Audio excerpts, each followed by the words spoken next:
मतलब मेरी समझ में ये नहीं आ रहा है, 100 आउट ऑफ 100 मार्क्स आए हैं बच्चे के, जी और स्कूलिंग एजुकेशन स्टार्टिंग में उसकी नहीं थी। जी नहीं हुई थी। जी नहीं, स्कूलिंग नहीं हुई थी। मदरसा में बच्चा था, हिफ्ज किया है उसने मदरसे से, हाफिज है। और उसके बाद उन्होंने काउंसलिंग के बाद डिसाइड किया कि हम अपने हाफिज बच्चे को कुछ बनाना चाहते हैं। बच्चा चीफ जस्टिस ऑफ इंडिया बनना चाहता है और उसकी कोशिश कर रहा है। और काफी अच्छी शुरुआत उसने की है, जैसे कि आप देख सकते हैं 95.4 और 100 आउट ऑफ 100 पॉलिटिकल साइंस में लाकर के। मुस्लिम तबके की एजुकेशन बिल्कुल पिछड़ी हुई है, और उसी के मुतालिक, उसी को लेकर एक ऐसी संस्था हिंदुस्तान में बनाई गई है जिसमें केवल और केवल मुसलमान के हाफिज लोगों पर काम किया जा रहा है। तो आप मेरे पीछे देख रहे हैं, ये संस्था है विजन इंटरनेशनल एकेडमी। खास बात इसकी यह है कि पूरे हिंदुस्तान में केवल एक स्कूल है, ओनली वन स्कूल। अब आप समझ रहे होंगे, आप सोच में पड़ गए होंगे कि यार ऐसा क्या चीज है कि पूरे इंडिया, कितना बड़ा इंडिया है आप सोच सकते हो, और वहां पर केवल एक स्कूल आपको मिलने वाला है। नॉर्मली हमारे समाज में जो देखा जाता है, मुस्लिम में अगर हाफिज है कोई, उसने हिफ्ज किया है, तो उसके पास लिमिटेड एक डायरेक्शन रह जाती है। फॉर एग्जाम्पल, अगर किसी बच्चे ने हाफिज किया हुआ है, हिफ्ज किया हुआ है, तो या तो वो इमामत करेगा मस्जिद में जाकर, या फिर वो किसी मदरसे में पढ़ाना शुरू कर देगा, और उसके पास डॉक्टर, इंजीनियर, आईएएस, आईपीएस ऐसा कोई रास्ता दिखता नहीं है। लेकिन ये जो आप देख रहे हैं, ये वो संस्था है जो ये चाहती है कि आपका जो बच्चा वो हाफिज के बाद डॉक्टर बने, इंजीनियर बने, आईएएस ऑफिसर बने, आईपीएस बने, अलग अलग डिपार्टमेंट में जाए।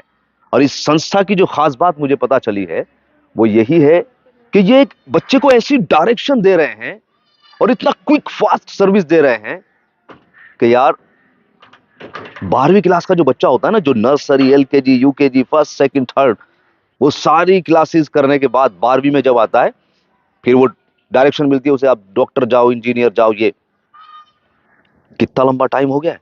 लेकिन ये संस्था, ये केवल 5 साल में आपके हाफिज बच्चे को उन बच्चों की कैटेगरी में खड़ा कर देती है कि आ जाओ कंपटीशन कर लीजिएगा। तो इस संस्था की जो मुझे खास बात लगी वो यही है कि इनका 5 साल का एक प्रोग्राम होता है। आपका बच्चा कभी स्कूल नहीं गया है, लेकिन उसने केवल हिफ्ज किया हुआ है, तो ये उसको सीधा एक फाउंडेशन कोर्स में एडमिशन दे देते हैं।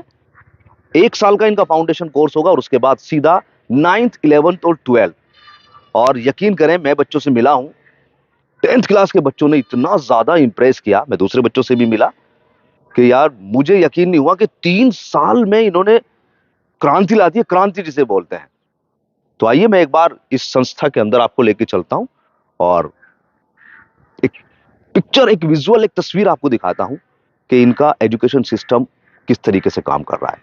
आइए चलते हैं। तो मैं अब आपको अंदर लेकर चलता हूं। ये ऑफिस है, सामने प्रिंसिपल सर बैठे हुए हैं। तो एक बार मैं आपको दिखाना चाहता हूं कि एक्चुअल में इस संस्था में किस तरीके से वर्क होता है, किस तरीके से हाफिज लोगों को डॉक्टर, इंजीनियर, आईएएस ऑफिसर, ये मैं आपको बता रहा हूं बार बार, कैसे बनाने का सिस्टम बनाया गया है। और क्विक फास्ट सर्विस। सलाम वालेकुम रहमतुल्लाह। वालेकुम अस्सलाम वरहमतुल्लाहि वबरकातुहू। कैसे हो सर? अल्हम्दुलिल्लाह। कैसे हैं आप? जी अल्हम्दुलिल्लाह, दुआ है आप लोगों की। आपके संस्था की बड़ी तारीफें सुन रहे हैं, और ये कहा जा रहा है कि पूरे हिंदुस्तान में एकमात्र यही स्कूल है जो ओनली फॉर हाफिज, और फिर उसके बाद जो आपका सिस्टम है किस तरीके से है वो जानना चाह रहे हैं, क्योंकि ऑडियंस की मेरे पास लगातार कमेंट भी आ रही है, जानना चाह रहे हैं। कुछ बताइए आप।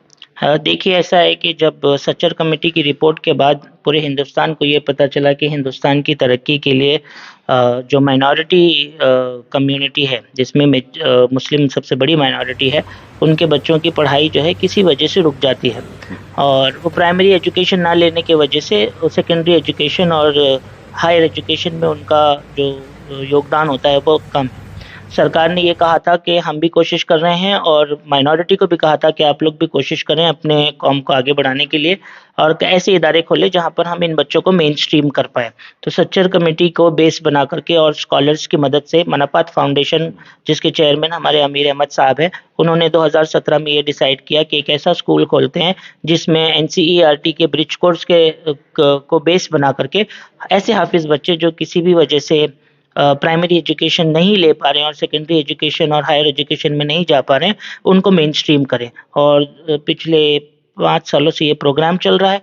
4 बैचेस 10वीं के जा चुके हैं। एनआईयूएस से और उत्तर प्रदेश से और सीबीएसई से हमारा इस मर्तबा बैच बैठा है और काफ़ी उम्दा परफॉर्मेंस इन हाफिज़ों ने मेन स्ट्रीम के बाद किया है।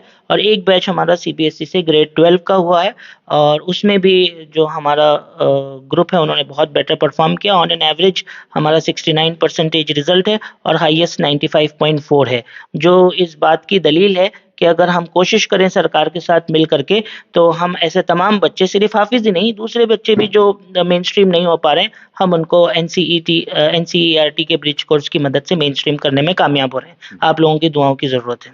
अच्छा, नहीं अभी आपने बताया 95% मार्क्स आए हैं बच्चे के।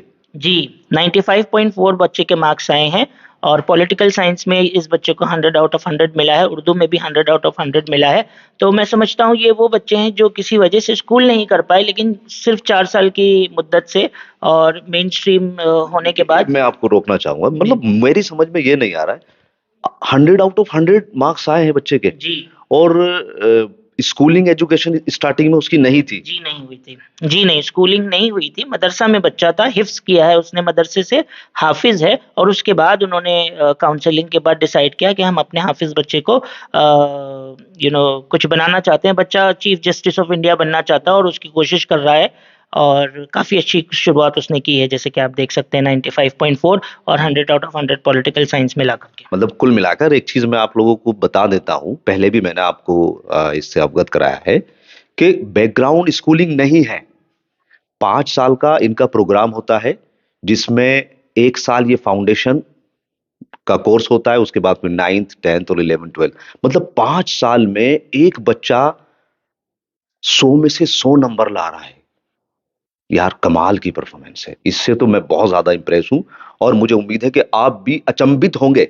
नॉर्मली हमारे जो बच्चे हैं वो सीबीएसई में पढ़ते हैं और ये संस्था भी सीबीएसई की है और उसमें पूरी लाइफ उसके साथ मेहनत करते हुए और फिर बच्चे के 90+ नंबर नहीं बनते और यहाँ पर 100 आउट ऑफ 100।